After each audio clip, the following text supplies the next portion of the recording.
Reducing memory allocations in a large C++ application. So first of all, I would like to thank Phil Nash for organizing this conference and a very welcome change in this relatively difficult period. And it's very good to have a sense of community again. So let me start this presentation. So I would like to dedicate this presentation to Hubert Matthews, who passed away in September of 2019. As it happens, I exchanged a lot of emails with Hubert while I was working on the subject of reducing memory allocation. Hubert was a well-known performance specialist and software polymath based in Oxford. I encourage you to check out his presentation on YouTube. With further ado, so a few words about myself. My name is Arnaud. I live in Oxford in the UK. I've been living in the UK for a long time. As a matter of fact, I went through 6 British prime ministers already, although they've been changing relatively quickly recently. I've got 25 years experience working on scientific software. My employer is Schlumberger, which is a multinational on oil and gas. And I work on the reservoir simulators. The opinion of these talks are my own, not my employer's, and I'm very grateful for them to allow me to publish data related to their product. I am a long-standing SCCU member, which is the Association on C++ Users. And I'm as well a cyclist, and so if you ask my colleague, I would describe me as a guy who cycles all day long, regardless of the weather, from home to work. And as it happens, now I live 20 kilometers away from work, so it keeps me fit. Although with the lockdown, my mileage decreased considerably. I will do my best to speak as loud as I can. If you cannot understand everything I say, I can reassure you my wife, my British wife, which I'm known for 20 years, cannot barely understand what I say, so you wouldn't be on your own. So let's describe the agenda of this presentation. So first of all, I will present a few motivations about why you should reduce memory allocation, a few words about methodology, and it will be divided in 3 parts: a case study centered on what I do at work. And part 2, which is the most important of the talk, is a series of solutions to address excessive memory allocations once we locate them. And I will touch briefly at the end, as part 3, about the C++17 polymorphic memory resources allocators. And then we finish with some conclusion. Right, so a few motivations. Why would you optimize memory allocation to start with? Well, there's 2 answers to that.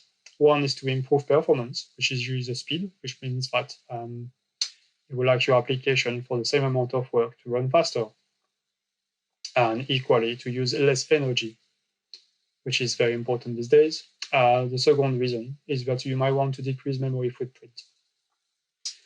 Now, I have a few disclaimers here. Is like for most applications, performance might not be of little importance, in which case you shouldn't do it. Likewise, maybe features are far more important than improving performance, and it might not be a priority. And last, there's definitely better ways to improve performance in some particular applications, some such as doing profiling, find hotspot, using better algorithms, better mathematics. And improving memory allocation is usually what you do. It's more like micro-optimization, something you do at the end after a process of profiling to start with. Now, that said, long-standing legacy applications, which are very large C++ applications, tend to have a rather flat profile, and we observe in practice that they perform too many memory allocations. So there's definitely an untapped place or untapped location when it comes to make things faster or to make your application faster. So I all started with work I've done on this subject in April 2017, where I was attending the SCCU conference in Bristol. And I was attending a talk by John Lakos on memory allocators. So he made a convincing case for adopting memory allocators, which I found interesting, but rather convoluted topic.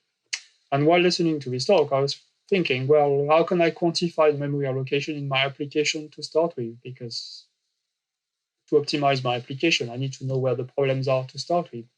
So I asked that question to a friend attending the same talk. And he told me, well, you should use Heaptrack, a memory profiler written by Milian Wolff. We can see here. So there you go, something else to try when we're back at work.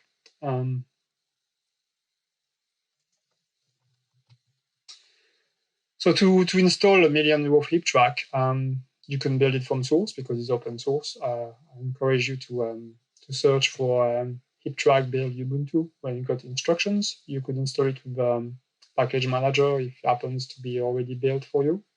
Or you might want simply to build a so-called app image, which contains a single file. You download it, and you can get even the one from the CI of Heaptrack.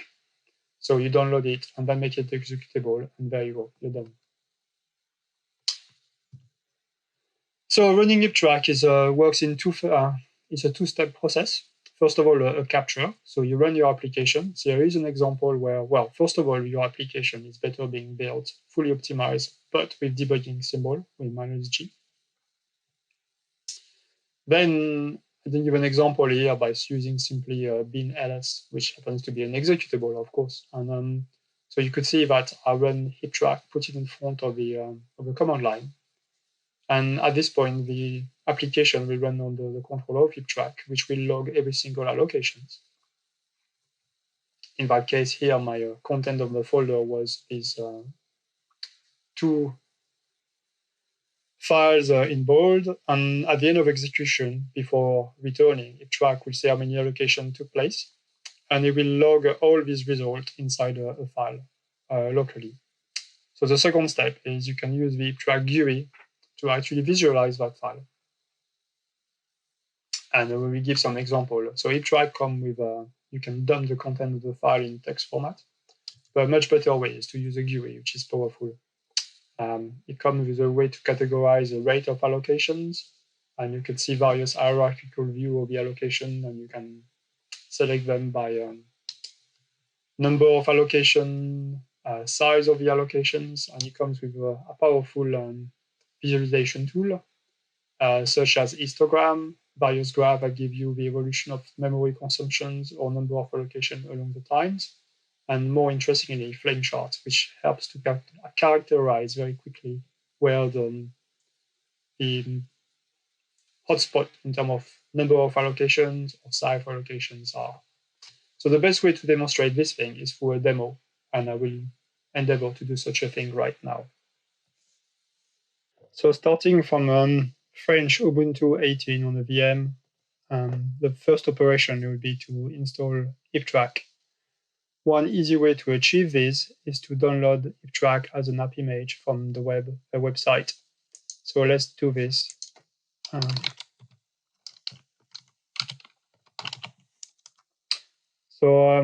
Looking from the latest Heaptrack app image available in the continuous integration, we simply downloaded the wget, make it executable, and it's immediately usable. Then I needed an example to demonstrate Heaptrack. So I went for re-implementing an example of programming pearls, or published in Programming Pearls by John Bentley. This is a second edition, 1999. The column number 15 is called String of Pearls and contains an example to calculate the frequency of words inside the King James Bible. So I'll re-implement it real quick on this. Let's look at the code. Nothing unexpected here. This is what you would expect, which is basically load the file, read them line by line, split the line into words, stick it into a map, then and the map which is string to int, then reverse the map and print the test, the first 10 most frequent words. So let's compile our application. So I intentionally put a series of mistakes or performance mistakes to demonstrate the capability of Heaptrack.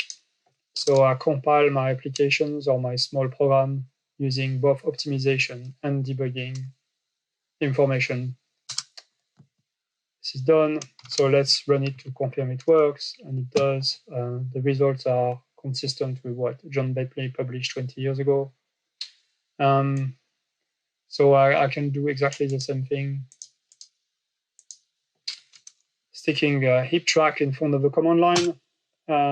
So that has run now. It tells me I've got 1 million of allocation, which is no good news for a short program. We can now analyze the result that Heaptrack has put into this file called heaptrack.a.out, which is the name of the program, plus the process ID, gz.gz.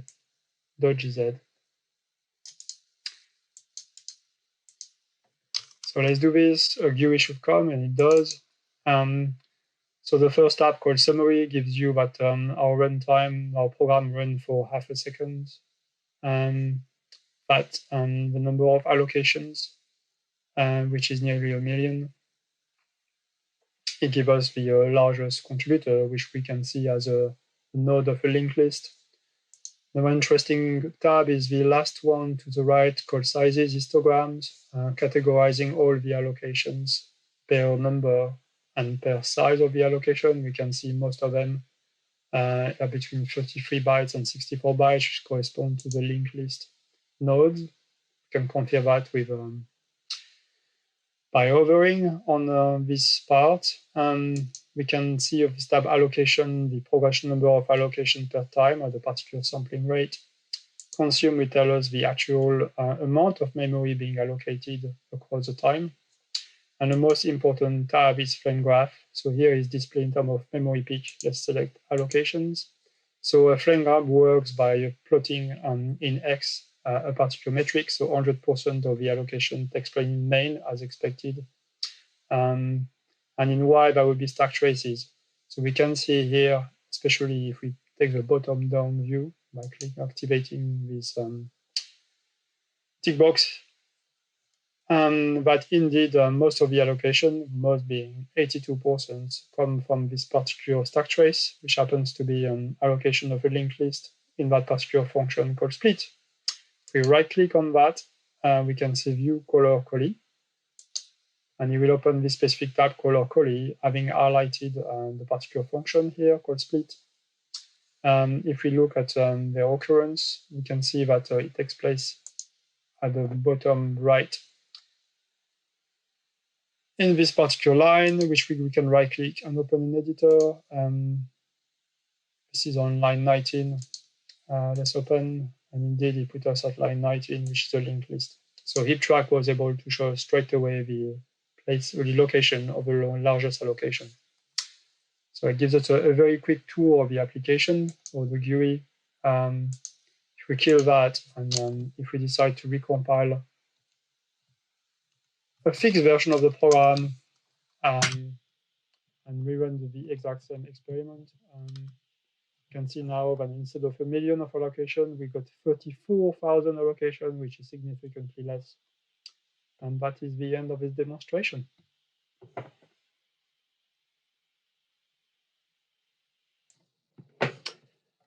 So after this demo, I think it will be the right time to have a few words about profiling. I've done a lot of profiling along my career, and occasionally I still do it badly. So the main things to remember is that profiling, you don't profile a program, you profile an application for a specific workload. So it's extremely easy to take a workload which is not a useful one, starting basically to make things faster or using less memory, just to realize that it doesn't apply for the most common case. So here is a quick rundown of the so let me put a pointer. So first you will choose a workload which is of some kind of interest. You run it under a profiler. In our case, that would be a memory profiler. You're trying to find a hotspot of some kind that you think you can remediate. You try to fix it. So you make a change to your code base. You rebuild it somehow. And then you reprofile and see if it's actually fixed, has not made any difference. And if it has, and is actually beneficial, and it hasn't broken anything, then you should submit it. And then you can iterate again, as long as the case or the amount of improvement is useful for that particular case. Occasionally, that amount of opportunities decreases a lot, at which point it's more useful to take a different case and iterate on that method. So let's go to part one of the talk, which is a case study. So it's a numerical simulation, which is on what I work on, which is reservoir simulation. So it's the first steps of a benchmark used in the oil and gas industry for this kind of problem. But it's much shortened in length of time. It's a single day of a simulation of a synthetic oil field. As you would expect for this kind of application, it's totally dominated by floating point calculations.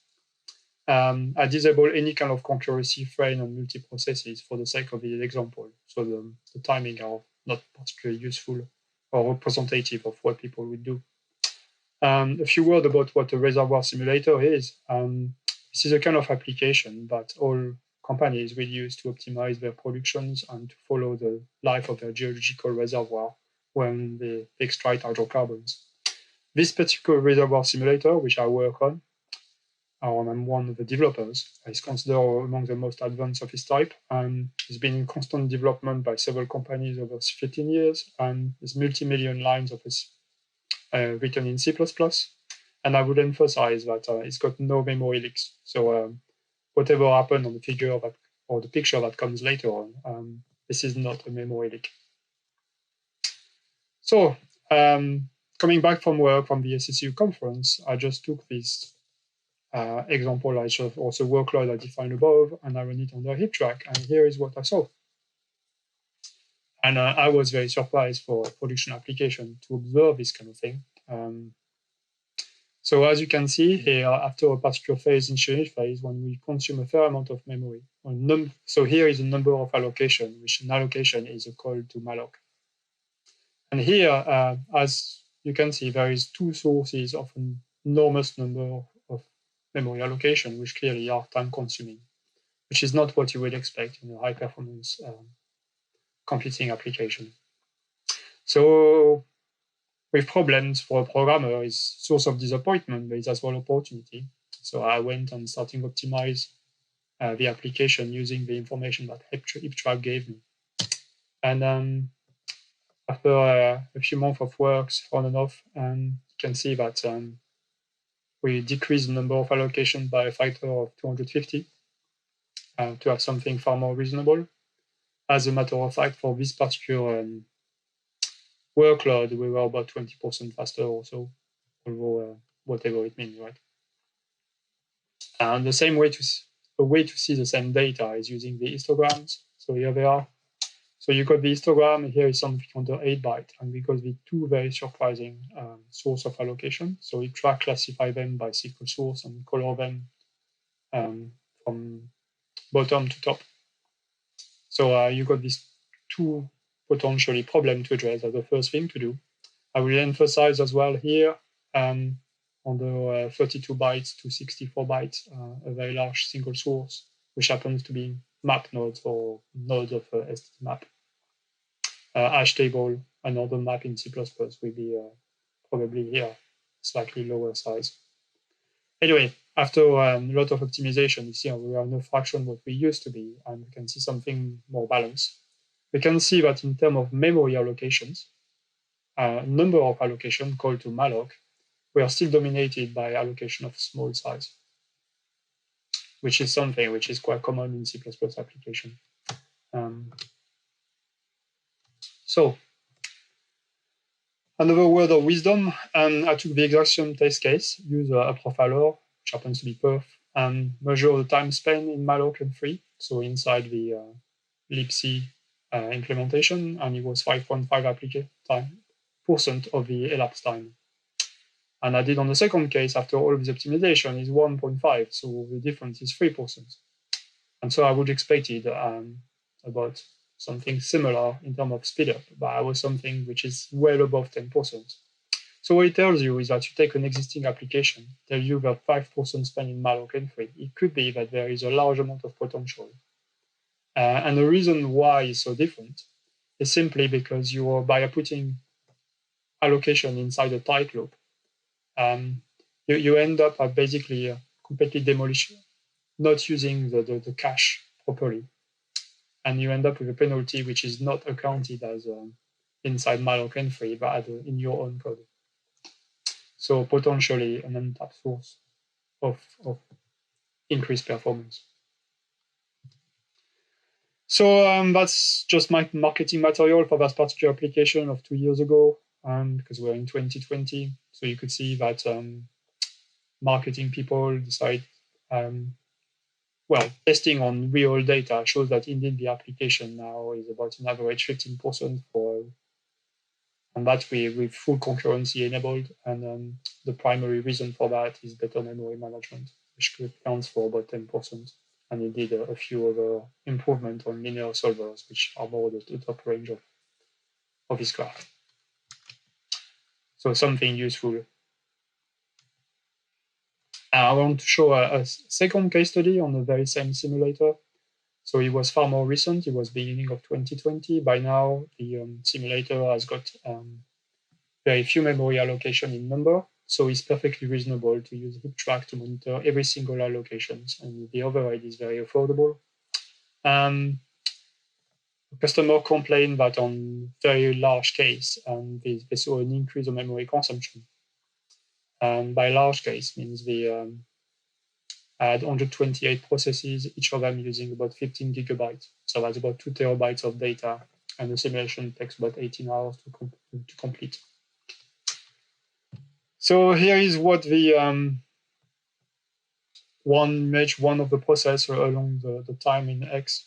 And you can see indeed that there's an increase of memory size in that case, not number of allocations. So we can see where we start about 15 gigabytes and we actually increase progressively, especially to this red area at the bottom. You can see as well peaks and also other area which are actually growing along the time.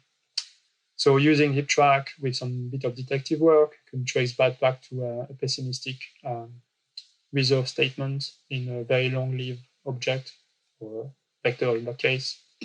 The peaks were on the very same reasons. The allocation in green here, that is the size which is increasing all the time, was due to a vector capacity which was not shrunk often enough. So after all these fixes, what I get is something that now we are back to a much flatter profile along these 18 hours, and the problem was solved. So I don't think I could have actually extracting this data so easily without a memory profiler such as Heaptrack. So conclusion so far. So Heaptrack works really well. Very thankful to Milian Wolff to have created such a useful and wonderful applications. It uses the debug information provided by compilers such as GCC and Clang, so typically -G. The overhead of capturing all these stack traces is very small once the number of allocation is under control. It's compatible with threads, with interprocesses or interprocess communications. And in my case, but I think in others, it helps us to identify memory hotspot and then obtain significant speed up. Biggest gain came from removing allocation within loops. So there's an amplification effect, which is really important here. So you should basically optimize what matters. And we observe in ordinary C++ application a bias toward allocating small objects in large quantity. Which leads us to part 2 of this talk, which is probably the most important, which is a solution to actually address the problem we haven't already discovered. So I classify them in 4 areas. One of them is, the first one is do not copy if you can. So the first way to avoid problem is just not copy object unnecessarily. Then we have avoid allocations. Then we have to reuse the allocated memory rather than to allocate new one. And then emphasize the use of contiguous containers. So here were the subject we are going to cover. So fear not, I will go step by step. So every single of this point using example. I always find that using example helps me to understand and remember all these recipes, which is why I present it that way. So first of all, let's talk about avoid unused objects. So you might remember that on the case study I presented to start with, there was these 2 mysterious source of allocation under 8 bytes or 8 bytes or less. So here is the source of the first one. Clearly a leftover of a debugging experiment. So we add a vector m and we make a copy of it, vector of double. And then we just use it for we don't modify that copy.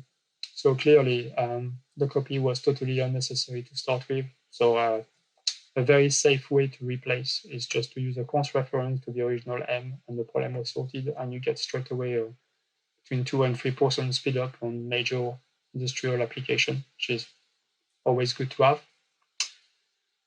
It's probably important to emphasize that when you work on a very large code base, which is used in production, the last thing you want is to introduce mistakes.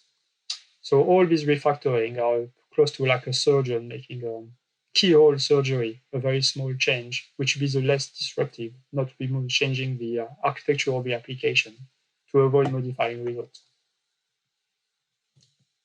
So what we discover here, we should always do less work, not do unnecessary work. And that's usually the primary attitude, or the primary, the first rule to apply. And I refer to this talk, Classic Code by Chandrakarov in CppOnSea 2014, and always do less work. I encourage you to see this talk, very interesting. Right, let's talk about using references. So another common mistakes that's discovered on is a typical usage would be a very, let's say, two nested for loop, or something which is iterated on, and we call a member function of an object. And it happens that this member function return a const ref to a container, and then we actually copy it but never modify it. So that's a very simple mistake, but it's extremely easily made because that's the default behavior of C++. So the solution here is obviously to add const ref. I will emphasize, as you're using auto, we actually don't mind very much what the return type is. What's more important is to know that we haven't copied it. So it's a very well-known program identified for many decades, most notably by Herb Sutter, the other guru of the week, number 88. So it's interesting to see that very old problems are still predominant, or existing in real code bases. Right, another chestnut is the is simply passing a large object by value inside a function. So it happens occasionally. You might discover a source of problem. So simply, again, as a const ref, nothing unusual there, but these instances do exist. Right. Another very important topic is to use views, and most notably receive the views that modern C++ give us. So first of all, what is a view? So views are non-owning pointers, essentially. And in that case, and they got all the pitfall of pointers on them. Basically, they can dangle, which is the bane of C++, but they are cheap to copy because they are essentially, a typical view is only 2 pointers. So standard C++ come with 2 views, which has been standardized, one in C++ 17, which can be used right now, which is still a string view. So in that case, it's a read-only view to a contiguous sequence of char, and it might not be null terminated. So a limitation to be well aware of. And C++ 20, which does not exist here, or hasn't been implemented by in its entirety by any compiler at the moment, introduce span of T. So span on T can be used straight away using various implementation. The one I use is the one by Tristan Brindle, TCB span, which is a single user, so very easy to incorporate in a code base. So span, as defined by C++ 20, is a view to a contiguous sequence of object T. Now, importantly, the span of T will be read-write, and the span of const T will be read-only, which is different than string view, which is always read-only. So let's talk about string view first of all. So string view had a bit of a bad press in the last few years in various conferences. There is a very useful vocabulary type. So a typical use case is to avoid allocating a string when referring to a substring. Typically, you might have a method like split, or which basically cut a string in various elements. It'd be easier just not to copy anything and refer to the original strings as long as it stays in scope. Another typical use is to avoid creating a temporary when a string is passed as an argument. So if you pass a literal such a very long string, which converted to a string will create a memory allocation. If string view was being used, no allocation will take place. And usually that's what you want to go. So I will give you an example of these two types. So here's an example, again, extracted from a real code base. Somebody have this function get char that return a unique pointer of an array of char. And for some reason, they decide to take a substring of it and put it inside the string. As it happens, is never modified in that code base. Heaptrack shows is a source of allocation. By far, the easiest way to sort out this problem was to using a string view, which point to the original buffer still in scope. And very simple change, nothing else to do, problem sorted. Here is a more complicated slide, I'm afraid, but well worth knowing. So imagine you got a class called map, which contains a map from string to int, and a simple function contain where you pass a construct to a string, a key, and you find if it's actually contained inside the map. So a use case would pass a literal to know if it's contained inside the map. That would create a memory allocation simply because you're constructing a string and you're over the small buffer allocation threshold. So how could you avoid that? So one way would be to pass string view. Unfortunately, that wouldn't work as is. And a way simply because map doesn't know how to simply require the string. So C++14 has introduced a notion of transparent comparator, which allow to pass as a key something which is actually comparable or to a string. And the key vocabulary here is simply to add studless with an empty diamond. And then you have, that's how to transform a map so that string view can be used as a key when a string will have been necessary. Now, usually people, or it's advisable to use an unordered map, a hash table instead of a tree-based map. Unfortunately, there is no way in C++17 or before per standard to use a string view when a string is necessary. C++20 will introduce has extended unordered map to allow this. For the moment, I suggest to use a tactic or technique described by Mark Mutz in his talk entitled String Views Everywhere at Meeting C++ 2017. That's a technique that works really well and consists essentially in transforming this key string and this value int to use as a key a string view that points to part of a new value, which be a pair of a string of an int. That looks a bit convoluted, but I use that with extremely good effect, and I highly recommend it. So span, the new kid on the block with C++20 that can be used straight away.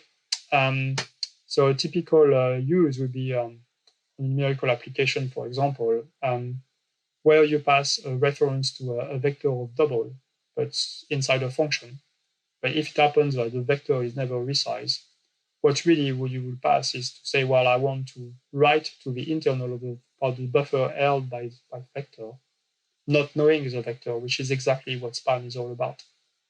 So here I just pass a span of double, which means a read-write view to the content of vector. Likewise, if I've got a constref to a vector, I pass a span to const double. So now what I've done, this function we used to accept vectors now can be used with totally different container as long as they are contiguous sequences. So that could be a stud array. It could be any contiguous container provided by Boost, for example. It could be a subsections of a contiguous sequence. Essentially, we have widened the contract of our functions. So here is an example in production again. Some interpolation function called 2D table, a lookup member function that takes an X and returns a vector some result inside a vector of double. Interesting enough, here we don't resize the double, we populate the data. And because a vector of double was required, we just use a vector of double. We got no choice. This particular code path, which was actually a very hot code path, it happens to be a not-coded value of 2 because it was the something corresponding to the domain, which in that case is the number of phases, which happens to be liquid and gas. And we end up a very large amount of allocation of vector of two doubles. So the way to remediate that is simply to use span of double. And then we can simply use an array which should be on the stack and suppress this memory allocation. So std span or tcp span in our case allows us to make our function more used with a different type of container and not force the use of vector. Right. Last topic about do not copy if you can is simply to use move instead of copies. So that's pretty obvious. An example of computational geometry. This is a vector of number of vertices per cell. So that's inside the vector. We do some kind of calculation, and at the end, we just push back whatever we calculated inside a vector of vertex IDs. And clearly, what should be done is actually to move in place that resource that we are about to deallocate to avoid do a copy we should avoid to start with. So nothing new here, but sometimes simple remedies are the best. Now, I give you another example seen in production. So I've got a class X, and for some reason, somebody insisted on defining the constructor, the destructor, and the class contains only simple types such as string. The sheer fact of having a user-provided destructor will disable any generation of move operation by the compiler. So as soon as you do a pushback, if you got a vector of X, or in that case, you do a reverse, you will end up doing temporary copies. So the way to remediate that is simply not having this destructor. Having said that, if you do only that, the code is very brittle because as people do maintenance or change the code, they might reintroduce the defect or the performance defect. So what you should do is to assert that you expect this class X to have move operation that do not throw exceptions. And the way to do this is simply to use a static assert with a standard trait. So it's a tactic I use extensively on the code base and just avoid performance regression to be introduced on that particular topic. So let's now move on a different topic, which is to avoid allocation. By that, I mean avoiding using a container that doesn't use allocation to start with when you can. So the first one will simply be stud array. So stud array is something that goes on the stack or wherever you are inside your object. So here is a simple example, a vector of double, and we got a compile non size of 15.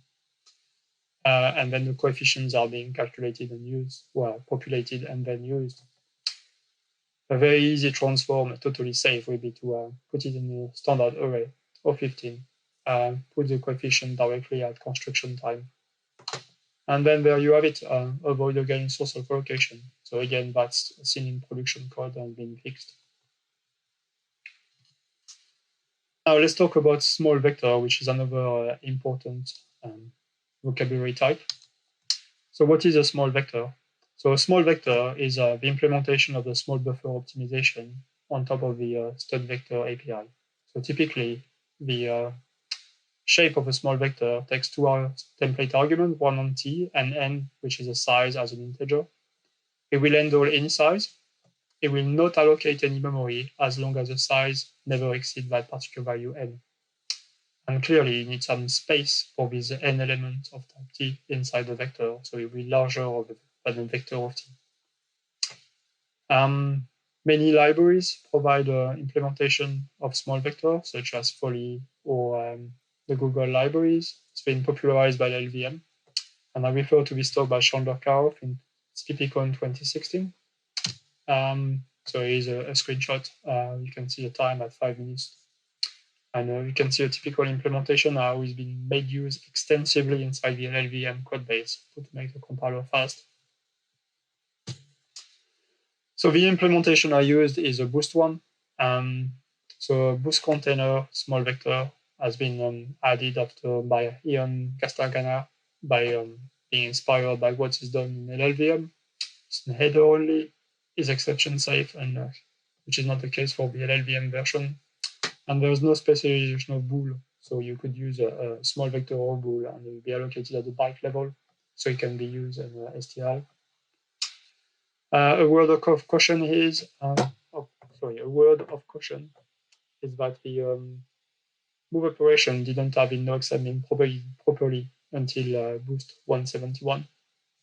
And you need this incantation to make it work in many cases. That took me quite a while to discover, so there you go, you know the trick.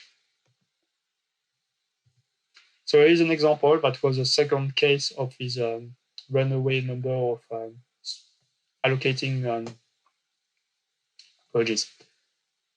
Allocating at a fast rate something under 8 bytes. So there was a vector of int in some small dense matrices used extensively. So clearly the n must have been 2 or less.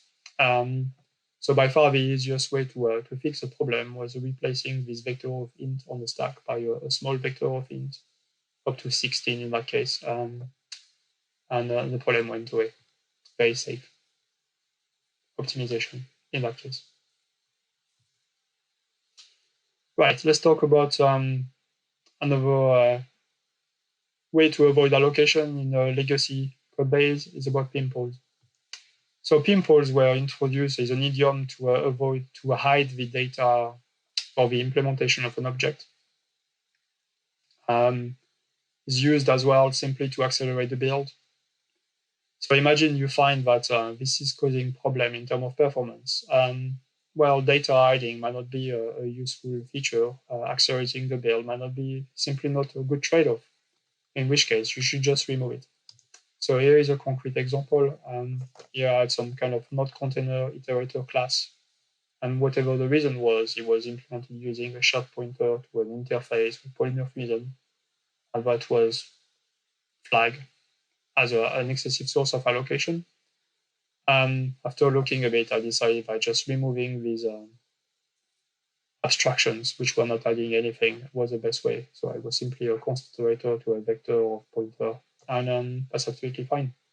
That's sorted out the problem. So do not use pimple when it actually hurt performance.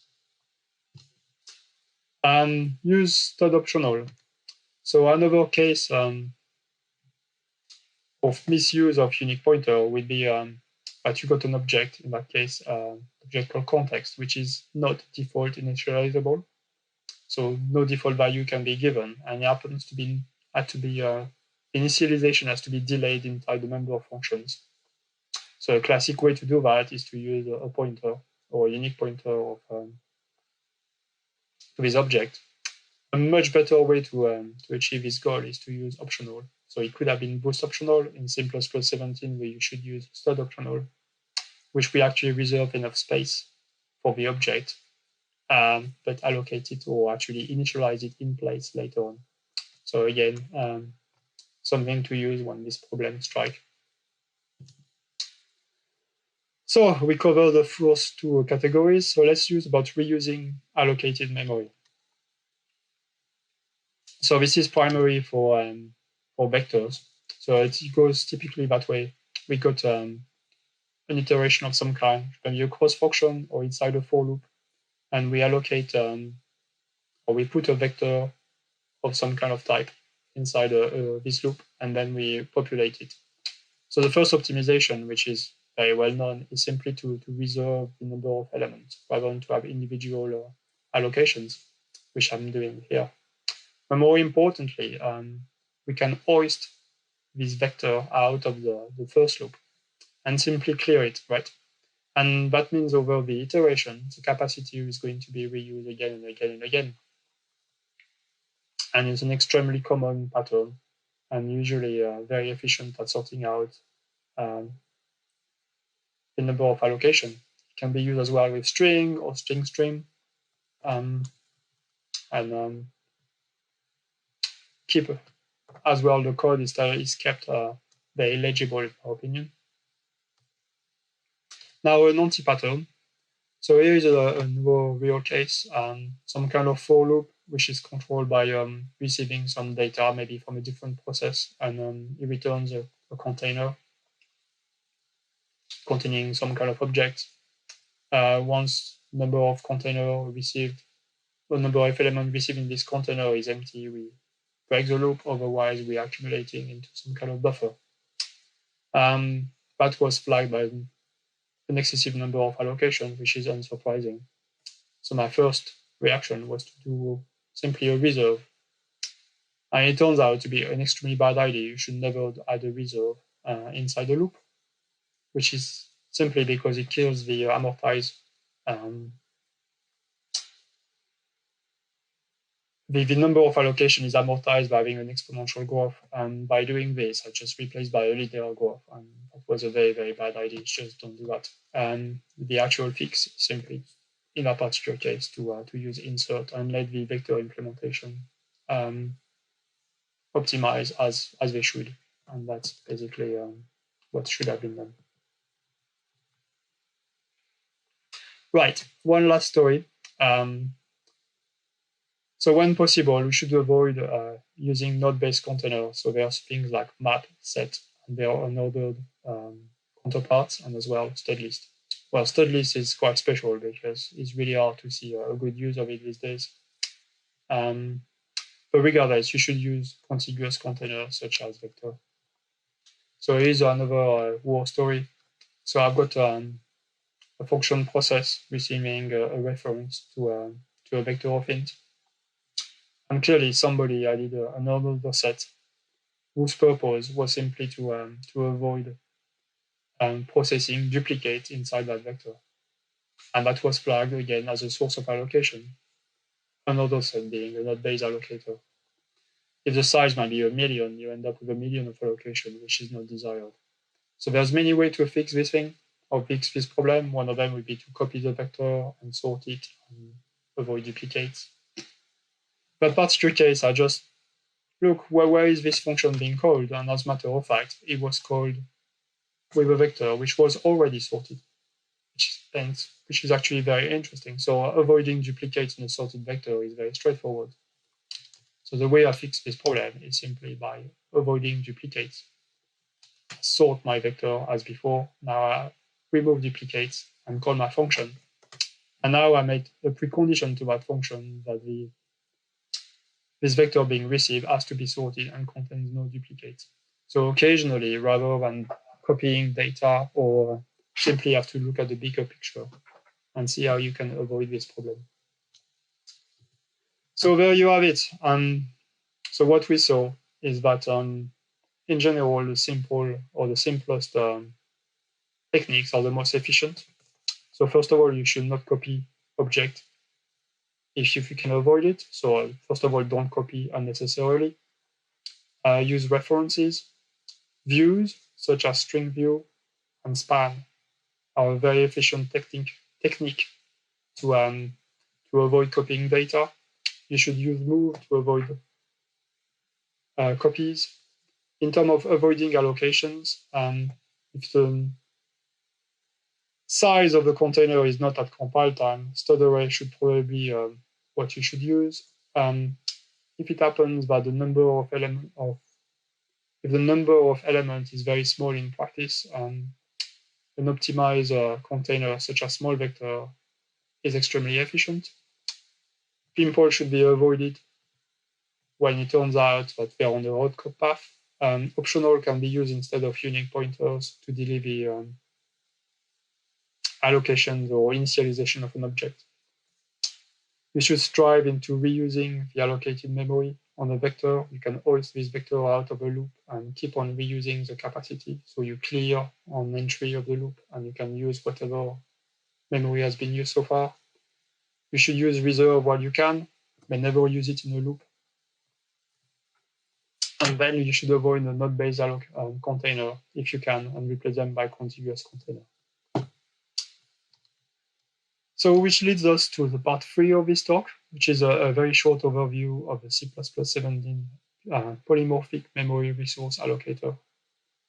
So this is considered as an expert topic, which is actually quite hard to understand. There's a few good videos on YouTube, most notably by Pablo Alpon, which designed or helped designing this feature. It has been available since Visual Studio 2017 and since GCC 9. So that can be used right now if you use this compiler or later incarnation of them. Be aware though that GCC contains a defect. If you use monotonic buffer resource with more than 4 GB of data, and you might have to patch the compiler. Although I expect that this thing will become history very quickly as we move to a newer compiler.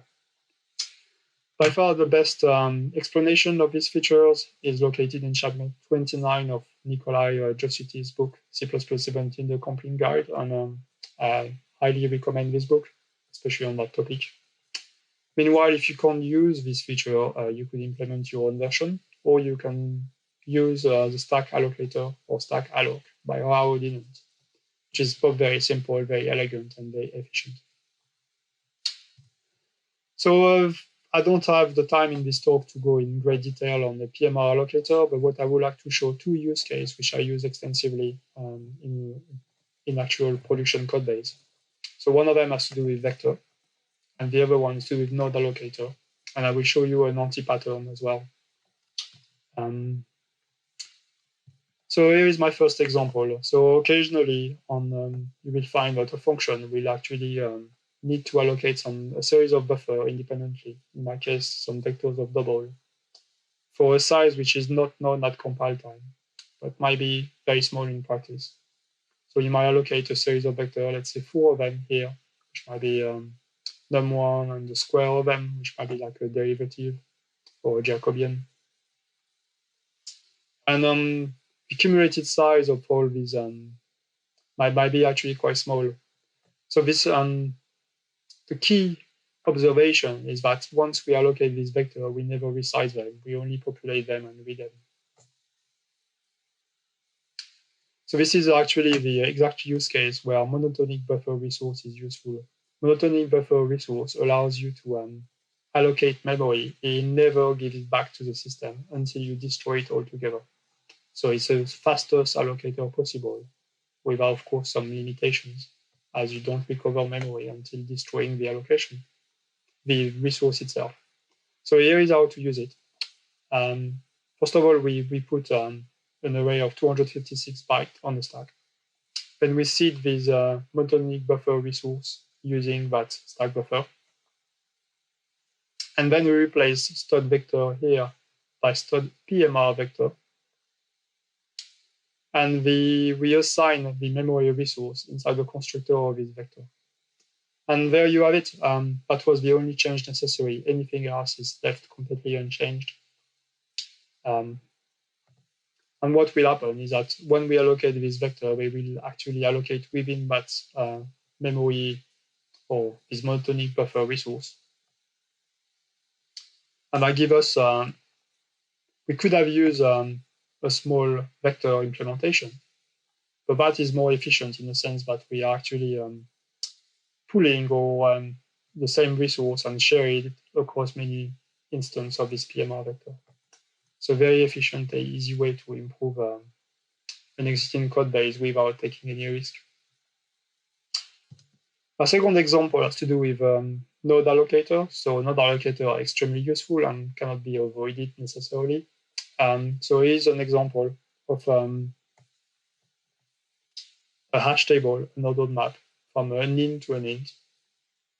And the key observation in that particular code base is that there's a phase when we populate that map, but we never erase individual elements. And then we do a lot of lookup and then get rid of the whole lot. So again, monotonic buffer resource is exactly what we could use in that case, which we will. So the key thing is to, in that class, first of all, the memory monotonic buffer resource has to be allocated before the map. So it has to come before inside the class. And inside the constructor of that class, of that map, you associate a pointer to that resource. And this is the only change necessary. One thing to look after is to make sure that this class is not copyable, because it will create a memory corruption by actually referring to a memory resource which should be deleted. So here is some actual measurements of applying that techniques. So I had a series of maps or sets, which was proportional to the size of the problem. In my case, the size of the computational grid. So the size being about 1 million, I end up with 53 million number of allocation of node map, as you can see here. By using the monotonic buffer, I was able to essentially eliminate the problem altogether. So we moved to 50 to essentially no problem whatsoever associated with a node of maps or of hash tables. I actually measured the benefit of that particular change, and this particular piece of the algorithm was indeed 15% faster. Another useful feature of using this kind of allocation is when you get rid of the monotonic buffer resource, you just remove a very large block of memory. So it leaves your heap in a much better state, with no little hole all over the place. I'd like to finish with one anti-pattern associated with monotonic buffer resource and emplace and insert on map. So here's an example which is exactly what we used before. So a monotonic buffer resource, a map here, not a map, on which points to a particular resource. And we go to functions which receive a key. We look if the key exists with using emplace. If it does exist, return the value, otherwise we populate it, and then we return the value. As it happens, this code has got a performance bug. It turns out that emplace, or if we use insert, always create a temporary node, which will be inserted if necessary or discarded if it isn't. In our case, we never actually give back this node, because monotonic buffer resource doesn't release memory until it's destroyed itself. So we end up with a slow memory growth like an accumulator on a very long running process. As it happens, C++17 has got an API to avoid exactly that problem, which happens to be try emplace, that guarantees that no temporary node will be created if the key already exists inside the map. So if you use a monotonic buffer with another map or a map, you should use try emplace instead of insert or emplace. So this terminates my talk. So the conclusion is the memory allocation can be surprisingly expensive. I didn't expect to accelerate or a major industrial system by 10% by just tackling memory allocation, but there you have it. Heaptrack is just amazing, works really well. Milian Wolff did sort out quite an important problem, and it scales remarkably well to some incredible size of terabytes. Very well done, and a big thank you. And out of these techniques, it turns out that not copying unnecessarily is probably the number one problem I discover in code bases. And I'll encourage as well people to know more about views and to acquire that as vocabulary type to improve our code bases, and as well to make better use of small vector. I will finish with an appendix for people that cannot use string view. It turns out that you can import the one of Boost as relatively small cost. It's very easy, a single file. Likewise, span can be used right away. Use variance implementation. I use the Tristan Brindle one. So I thank you very much for listening to my talk, and I should open now some questions if there are any. Thank you very much for Phil Nash to have invited me.